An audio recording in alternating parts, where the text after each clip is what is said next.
Now, if you're in the market for a motorized 8-fader control surface, then you're rather spoilt for choice these days.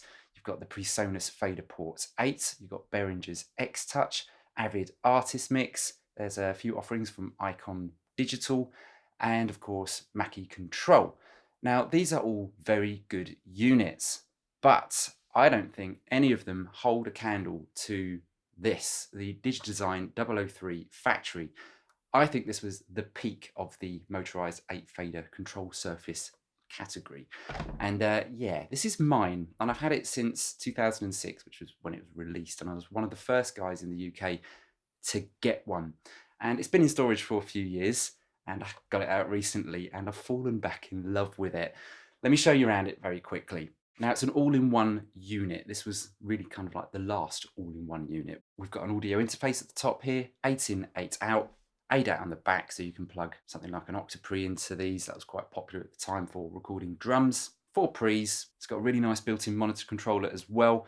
2 headphone outs. They're identical, but you've got different volume pots for each. You can plug in 2 sets of studio monitors, flip between them here. A mute button at the top here as well, which is very useful when you're mixing and tracking in the same room. An auxiliary in as well, very nice for, let's say, connecting up iPhones and tablets. And of course, it's a control surface as well. Now, let's get some of the negatives out of the way first, because I think there's only a few, and then I'm going to show you why I absolutely love this and think that there has been no better motorized 8-fader control surface since this. Right, the first downside to the 003. Well, it's a downside of the 002, the previous model of this as well. It only works with Pro Tools, but if you're a Pro Tools user, like me, that's not a problem. So you couldn't really use this with, let's say, Logic or Cubase. You could, actually. The audio interface and the monitor controller would, but the actual desk itself would be dead. It wouldn't work at all. So Pro Tools only.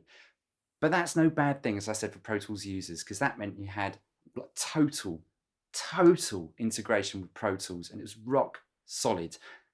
Don't believe this is Huey. I think it was DigiDesign protocol, meaning that all these buttons that are on the control surface bit talk to Pro Tools perfectly, like the inserts here, A to E and F to J sort of thing. That's very Pro Tools specific, not Logic or Cubase. Now, another downside to the 003 was that the monitor main pot here for volume would get a bit crackly. Dust would get in there, and it's a sealed unit, so you can't put some contact cleaner in there to clean it. So you're going to get this after a few years, which is a bit irritating, but hey. And this unit in particular has seen better days. I've got a smashed pot at the top there. Still works though. And the faders have got a little bit gunked up, so they're not exactly straight when they're all set to Unity. So let's get a bird's eye view of the 003, and I'm going to show you some of its operations.